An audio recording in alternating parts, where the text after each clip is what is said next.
All right, welcome to Freedom's Light Church of God Preppers, where we're preparing to meet Jesus. Does this sound okay? All right, today we're talking about cities, sin, fashion, identity, and God's design in Genesis. Today I want to take us on a journey that starts in the very first pages of the Bible and somehow lands right in the middle of our modern world in places like New York, in fashion houses, in identity culture, in sexuality, in the way cities shape people, and in the way people shape cities. So Genesis gives us the roots, and our world gives us the fruit. And God gives us the story in between. Now, I don't want you to hear this like a lecture. I want you to hear it like a story. And it's a story about what humans build, what God builds, and how those two things collide and intertwine. So, to start, think about this statement: fashion is storytelling without words. So recently, we went to Canton. They have something the first Friday of each month, and I noticed that one, the young girls are slimming down. There for a while, we had everybody, all the young people were overweight, and now I notice more young girls that are slim, and I really haven't seen very many slim girls for a long time. And then another thing I noticed was I saw a whole lot of breasts exposed. Okay, and I had a flashback of when I was their age and showing things that I shouldn't have been to get attention. And I was always looking for love in all the wrong places, as that old country song goes. But the reason I started really thinking about this was because of the documentary we saw, and it has become the thing to say, spread my ashes at Bergdorf Goodman. Well, now, I had never heard of Bergdorf Goodman, and I certainly don't want my ashes spread there. But for people in the know, for people in the fashion world, Bergdorf Goodman is a big deal.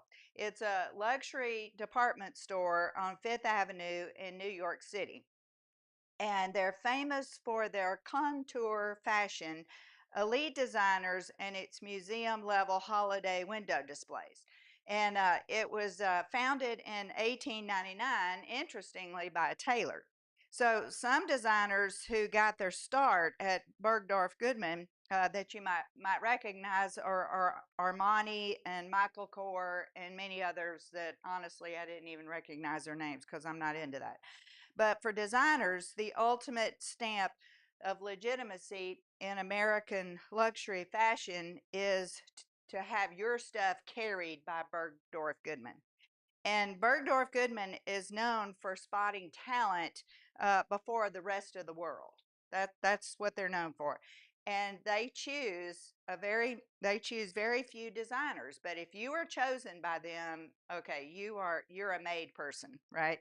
And their holiday window displays, this was part of that documentary, was their holiday window displays, and they're considered the most artistic in New York City.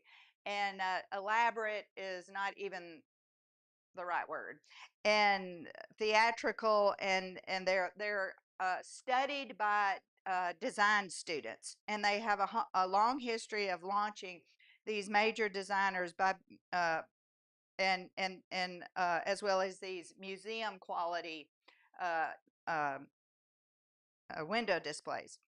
So Bergdorf Goodman's customers said they are old money, fashion insiders, celebrities, and high net worth shoppers.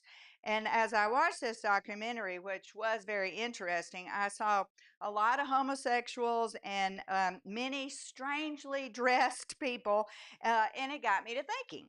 And why are so many homosexuals involved in fashion? And why are there so many interesting looking people involved in fashion? And what is the deal with fashion? And this is where this teaching was birthed.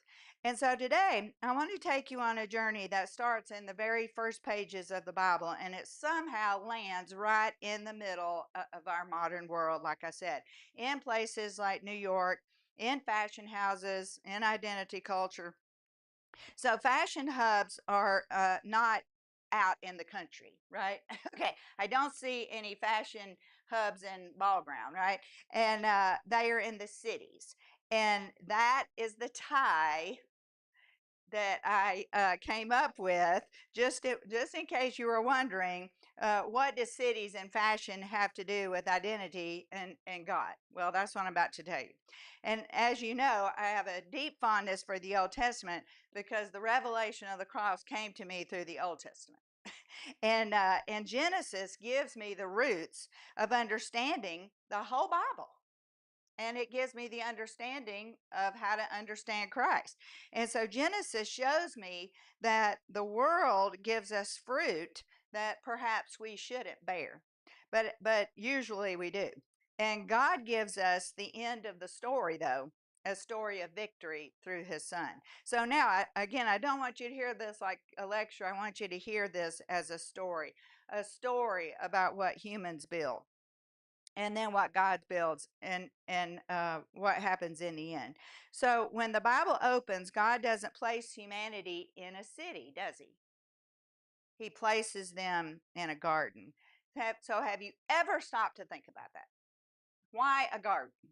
And he could have placed them in a city. He could have placed them in an empty city, just like China builds these gigantuous empty cities that nobody lives in. He could have planted them in a city and said, okay, go multiply and fill this city up. But he didn't. He planted them in a garden.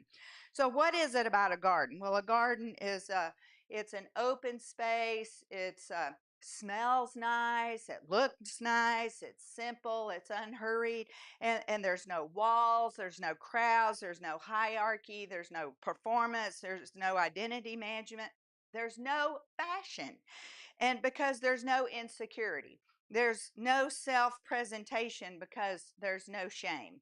So everyone loves a nice stroll in a big garden, don't we? When the air is cool, we have Gibbs Gardens right here in Ball Ground, and everyone loves to go to these big gardens where the air is cool and the flowers are blooming and the fruit is hanging from low limbs, waiting to be picked. I mean, that's serenity now, right? So Adam and Eve were created, and they were clothed in God's righteousness, and they were naked and unashamed. The Bible says because they were whole, and they had no mirrors. There's no mirrors in gardens. I've never seen a mirror at Gibbs Gardens, and they were not thinking about how they looked, and I'm sure they were both very beautiful. And I'm sure they had perfect bodies, and I'm sure that they had no vain imaginations, and I'm sure that that they had the clothes of heaven on them. Now, I believe they were clothed in light, and science has proven this. For in every cell, science has discovered every cell of the human body emits a tiny little light from each cell. So Adam and Eve were not comparing themselves to anyone. They weren't trying to express themselves. They weren't trying to hide or reinvent themselves. They had no struggle with identity.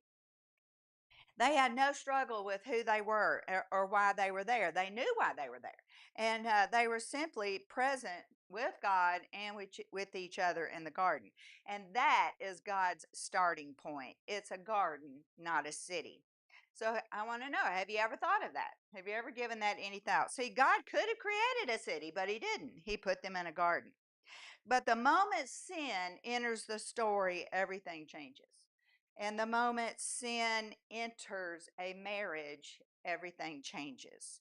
But see, I want you to pay attention to what happens to Adam and Eve when sin enters. See, what is the first thing they do after they sin and their clothing of light is gone? What's the very first human response to sin? Was to cover it up. And so they sewed fig leaves together. Now, that's not random. That's the Bible showing us the birth of self-presentation. See, they lost the light that God's glory had covered them in. So they were trying to cover their bodies. They were trying to cover their shame and humiliation to present themselves to God, because God came and walked with them every day. So they sewed these fig leaves together Now think about that. A leaf is going to dry up and wither and crumble, right? And so they're going to disintegrate. And so this is not the best of clothing, right? But God, in His mercy and His grace, He Himself, God, killed the first animal, and He gave animal skins to Adam and Eve. Now, what happens to these animal skins? Are they going to dry up and disintegrate? No, they're going to last. And so God, in His goodness, covered them. And something had to die. That was the first death. Something had to die to cover them. And so I thought about this, and I thought, oh my gosh, can you imagine if you were Adam and Eve? Hey, I was worried. Well, good. Praise the Lord. Okay.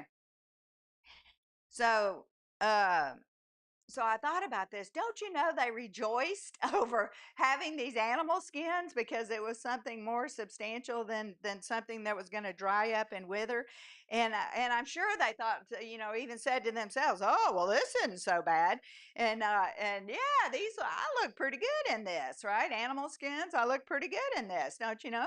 And so see, this was the first thoughts of self and self presentation. I look pretty good in these animal skins. Who cares that something had to die, right? Now that's just speculation on my part, but I bet I'm right.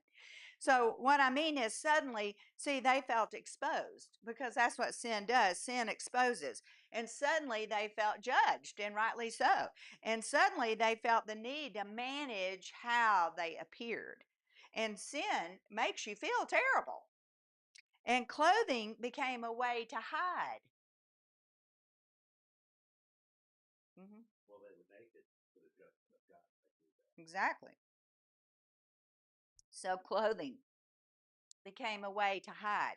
It became a way to protect. And it became a way to control the image that they presented to God. So in their fallen state, I'm sure that they felt shame. And I'm sure that once they got those animal skins, they told themselves, "Oh well, well now we're covered," and you can just hear what they're telling themselves. And I can just see that. Oh yeah, I look. Adam, you look so handsome in that sheepskin, and oh Eve, so do you. Anyway, so what I want us to see from this story is this is the seed of everything that later becomes fashion. And this is the seed of branding. This is the seed of identity crafting. And this is the whole seed that the whole world says, honey, does this make my, rear end look fat? This is it right here. This is our presentation. This is who we think we are. All right. And this is who I think I'm supposed to be. So Genesis shows us that the instinct to cover, to curate, to present ourselves, it all begins with shame. Have you ever thought about that? And we all have it. Every single one of us have it. And now, see, we can't walk around naked, right? And we'll get arrested. And the human body isn't as God made it. All right. Now, if you went to a nudist camp, you would probably be grossed out and disgusted, right? Because I highly doubt that every body there has a beautiful body, right?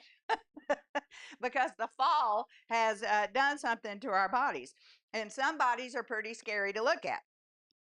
All right. And so I want you to see that it's not how God created it, but this is the beginning of an identity crisis. All right. So then we move into Cain. Well, then we meet Cain, and Cain kills Abel, and God tells him that he tells Cain he's going to be a wanderer.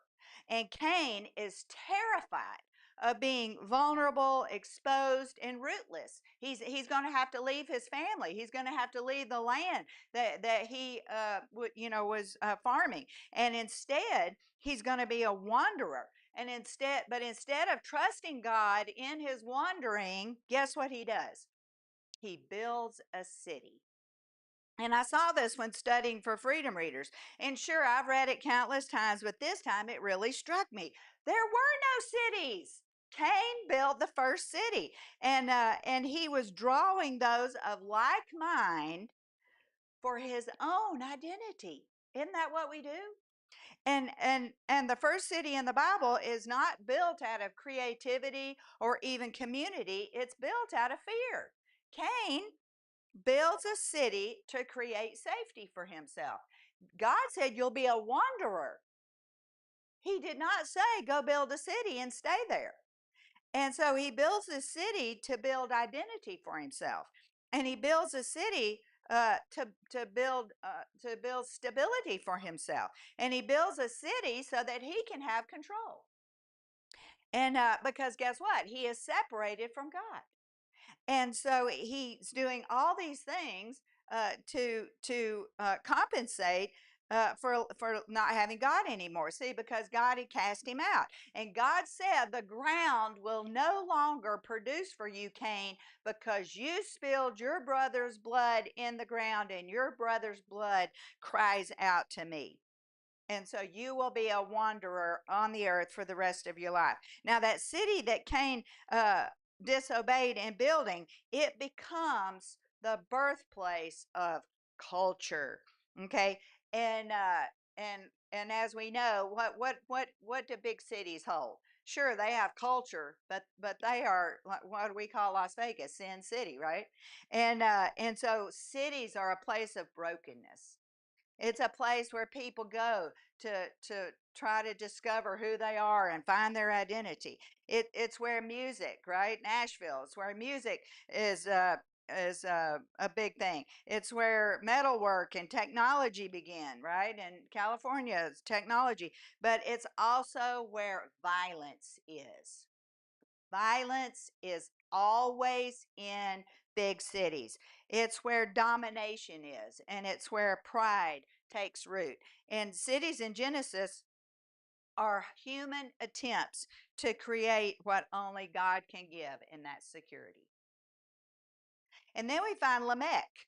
All right, I'm walking you through Genesis, and so then we go to Lamech. Well, Lamech was Cain's descendant. All right, and you see where the Bible shows us the origin of original sin. We see the progression of sin, and the Bible shows us the end result of sin, so that hopefully we'll read it and heed it. Right.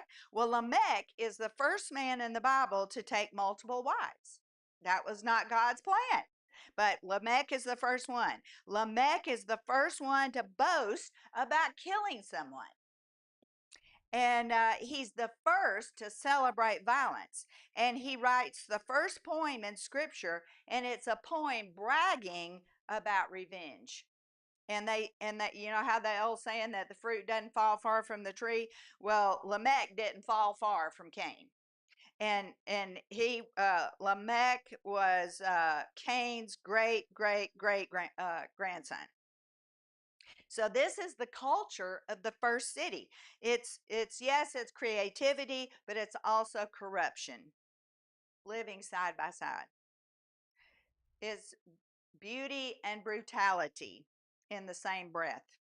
And cities simply concentrate whatever is already in the human heart. And so Genesis is showing us that cities don't create sin, they just simply amplify sin.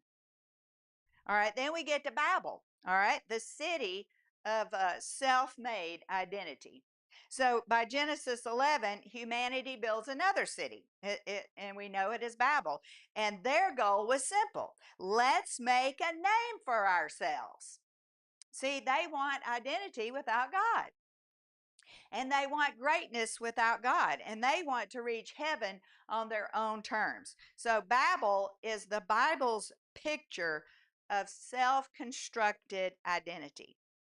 It's the spiritual root of everything we see today in fashion, in identity culture, in sexuality culture, and the endless pressure to define yourself. Isn't that what all this homosexuality and transgenderism is?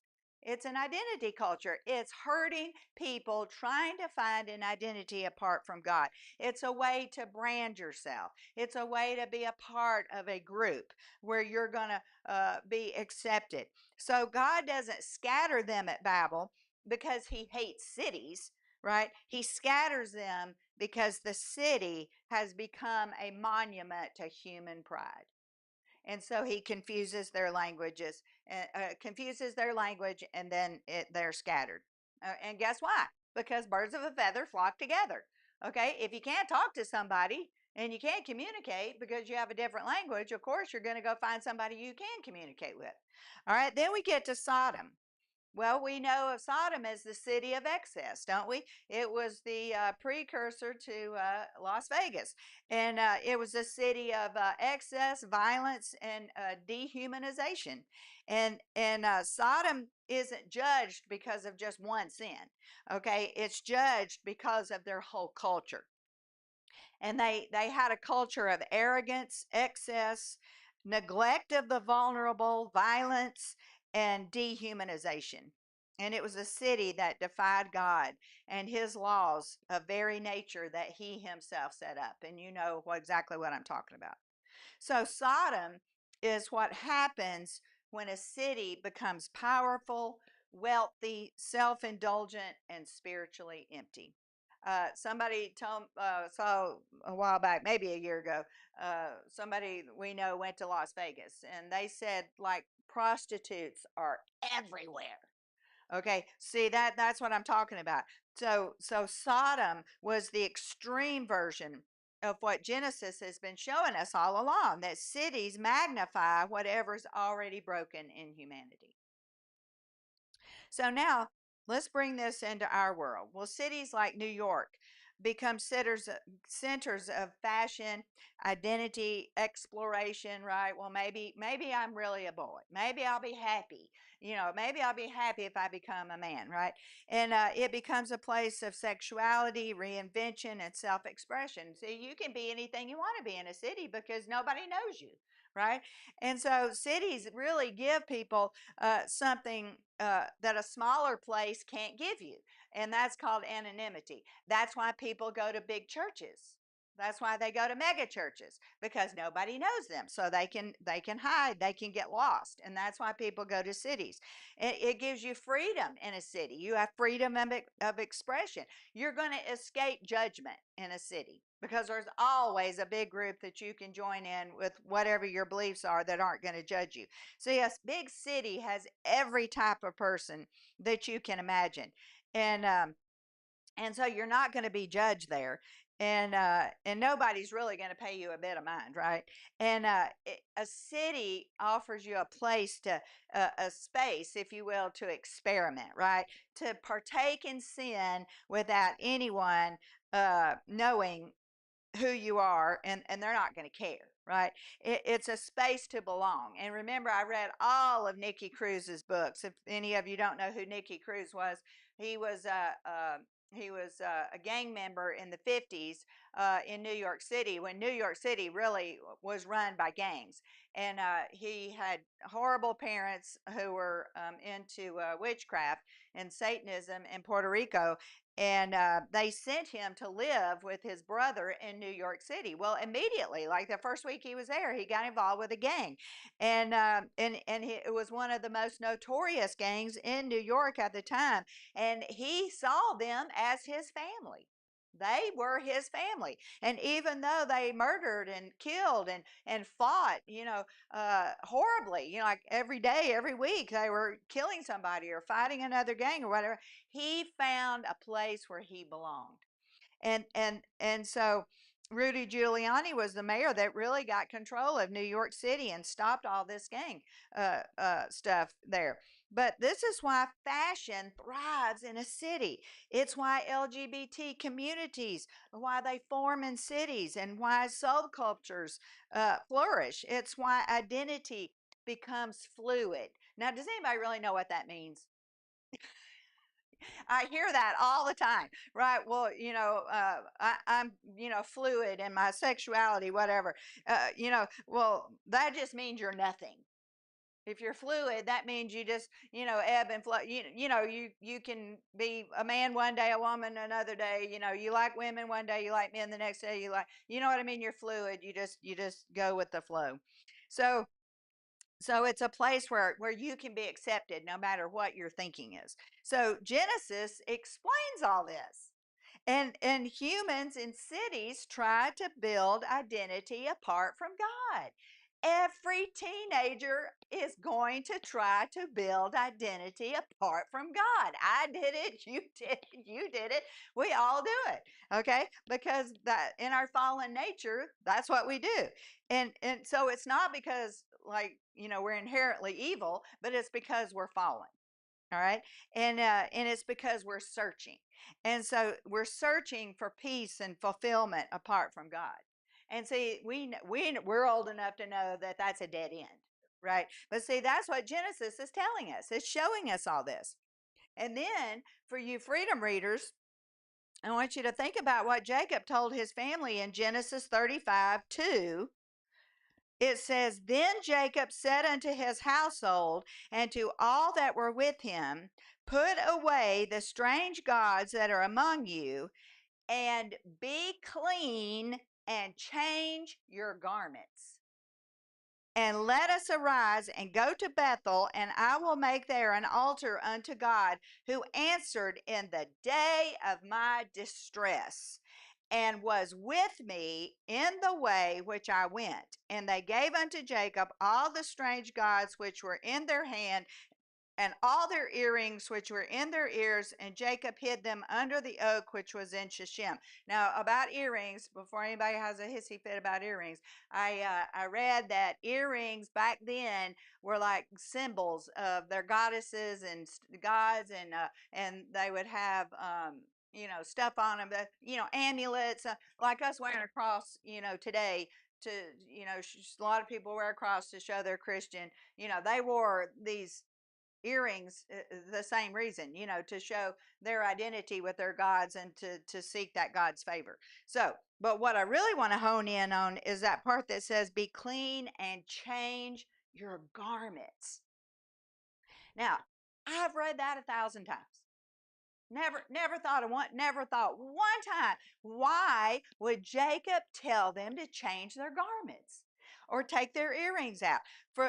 And again, for those in Freedom Readers, see, remember how Dinah uh, walked off, remember how Dinah went into the city of Shechem to it says she went there to check out the young people, and she went alone, she went unaccompanied, and this was not a safe place. These were heathens, these were horrible, evil people, and she went unaccompanied. And you can't help but think somebody, in Jacob's household, if not Jacob himself, knew that his daughter was going into town, and they let her go. And then what happens? She gets raped and she gets kidnapped. Okay. And so uh, this is the only daughter that we know of that Jacob had.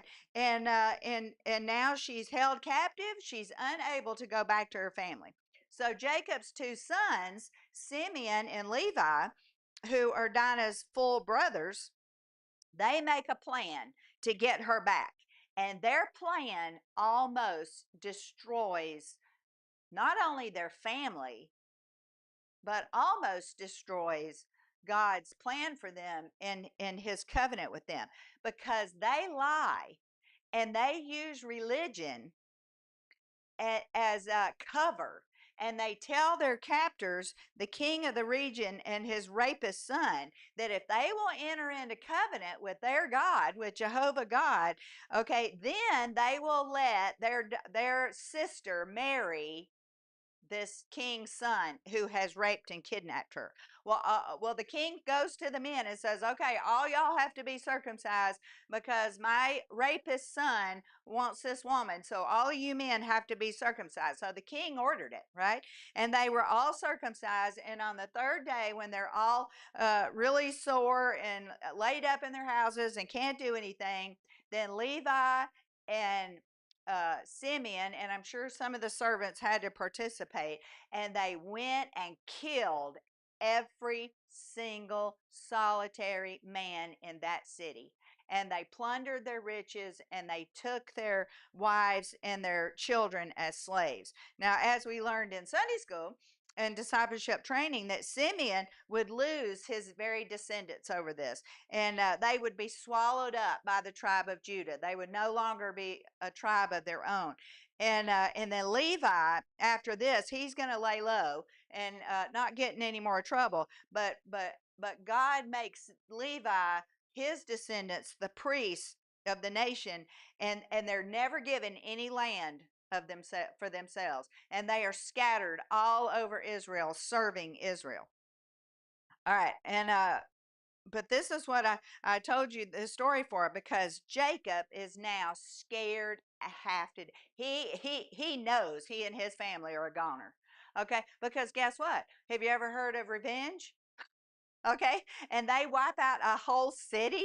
Okay, and so he is afraid that the surrounding Canaanites are going to come after them and kill them, and they're just one family and servants, and so it's not going to be that hard to wipe them out. And so he's scared to death. So in chapter 34, see, you don't see Jacob talking to God, asking God anything about his daughter. All right. In fact, God's name is not mentioned one time in chapter 34. And but in chapter 35, when Jacob gets to his lowest that he's ever been in his life, this is low. He's had some really bad times, and his life has been in danger before. But this one, now his whole family's in danger. So now, instead, and we still don't even see Jacob going to God. What we see is God coming to Jacob. So God comes to Jacob and he tells him to go up to Bethel. Remember, in Bethel, where God had already met him at Bethel. And that's where he wrestled with God, wrestled with God at Bethel. And so at the lowest point of his life, God comes to him and tells him to go to Bethel. And then Jacob says to his family, put away the strange gods from among you. Now, why hadn't he done that before? Well, he's in a jam now. His life is in danger. His wives are in danger. His children are in danger. So now he's ready to get serious with God. And he says, put away all those strange gods among you. And then he says, be clean and change your garments. Have you ever thought about that? And let us arise and go up to Bethel, and I will make there an altar unto God, who answered me in the day of my distress and was with me in the way which I went. So what he's telling his family is to put away these idols. We're done with this. Okay? We're done with this idol worship. We're going to get serious now, and we are going to clean and wash ourselves, and we are going to change our garments. Now remember what God did for Adam and Eve? He gave them a garment. Jacob, remember what Jacob does for Joseph, his favorite son? He gave him a garment.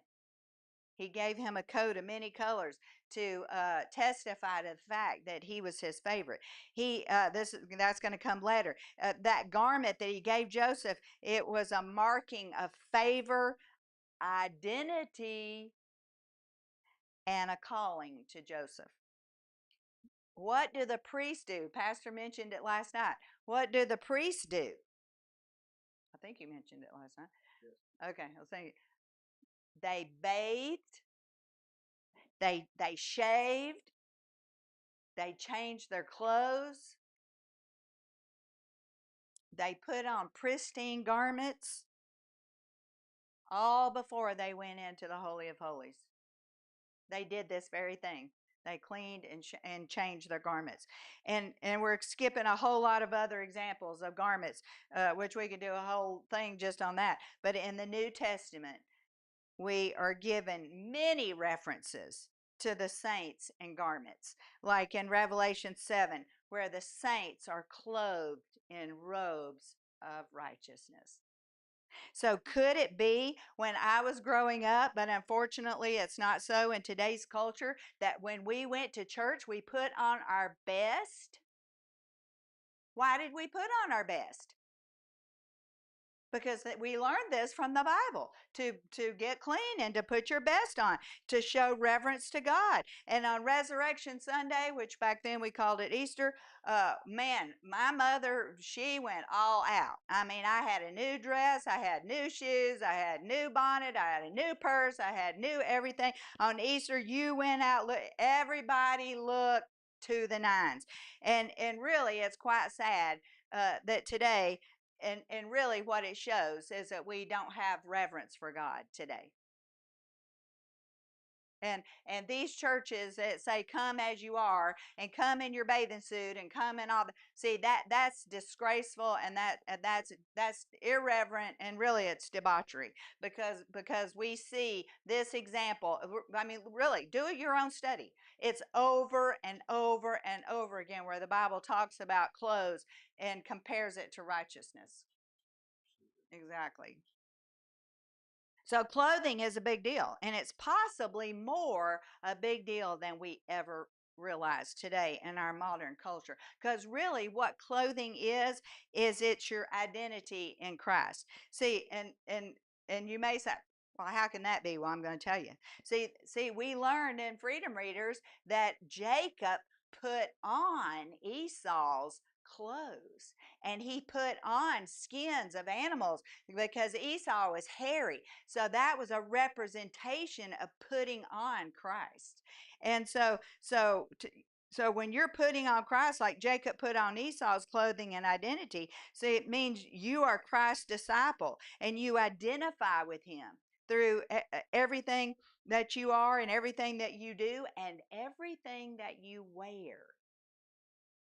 See, so what is your behavior saying about you and your relationship with God?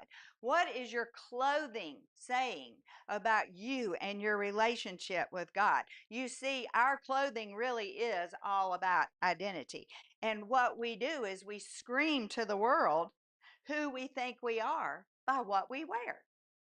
And by the way you look, and you know what, I'm talking about extremes here, right? Y'all know that.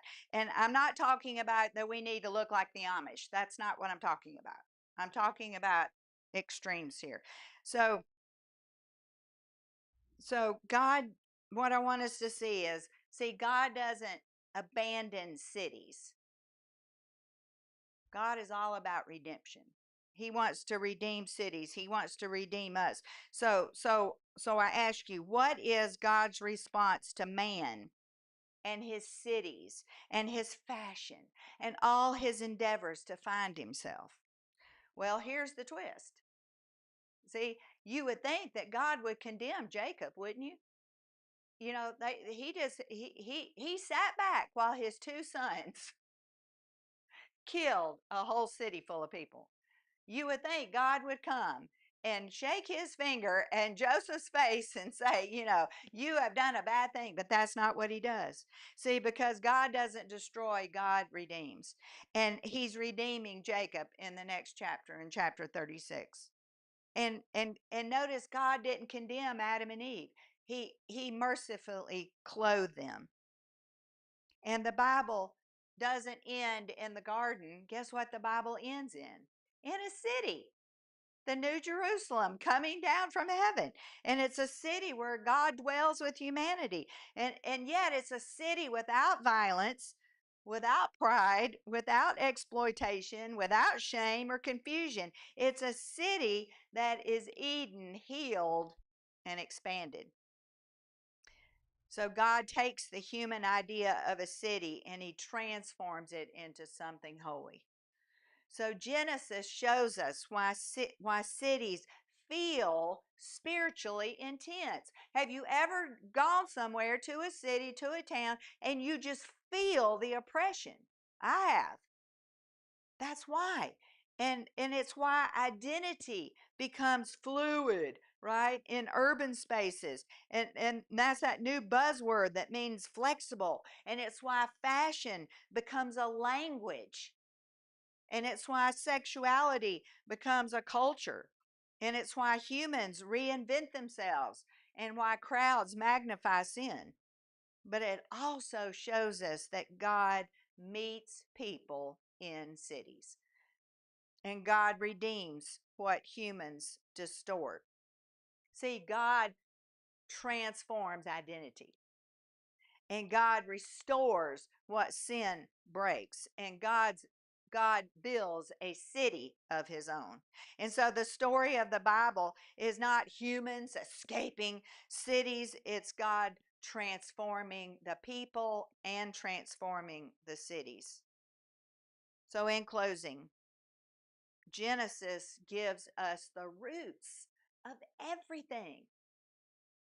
Everything we need to know about why, when, where, of why we're here, everything we need to know. Literally what we deal with today is all contained in Genesis. But see, Revelation gives us the future. Genesis is the root, Revelation is the future. And then Jesus gives us the way from one to the other. See, we can't get to Genesis by ourselves. We're still, Revelation by ourselves, we're still stuck in Genesis. But Jesus is the bridge from Genesis to Revelation. And cities show us that human longing. Instead of looking at them and, or the homosexual, the transgender, instead of looking at you sinful, no, look at them. These are searching people. They are sinful, searching people that need God. So we need to be careful with how we look at them and pray for them. And because every one of us is living somewhere between Cain City and God's city. We're living between self-made identity and God-given identity. And the question isn't whether cities are good or bad. The question is, who is building your identity? You or God? So we can self-identify through clothes, through social causes, through surgeries, through lies, through music, through beliefs. But none will avail until we know who we really are, and that is a child of the King. And look how long it took Jacob to find out who he really was.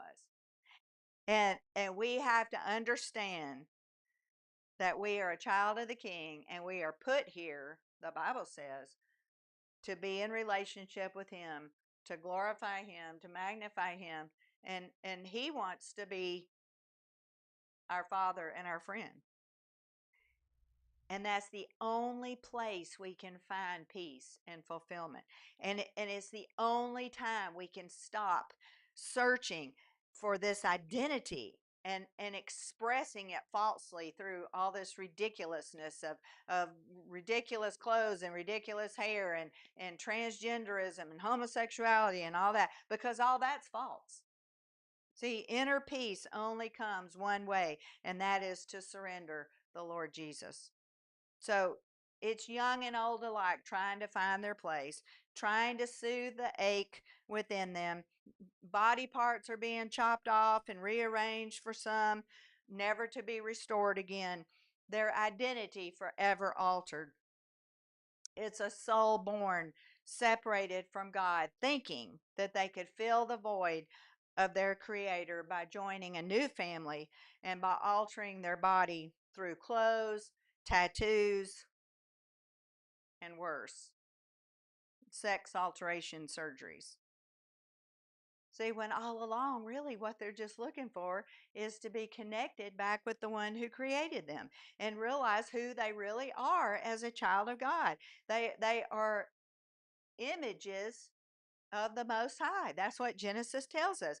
They were created by God to fellowship with him. And none of this stuff is going to work to bring them peace, and no other identity will do. And all the others end in failure, and then too many times suicide. So getting to the root of all our issues is so important.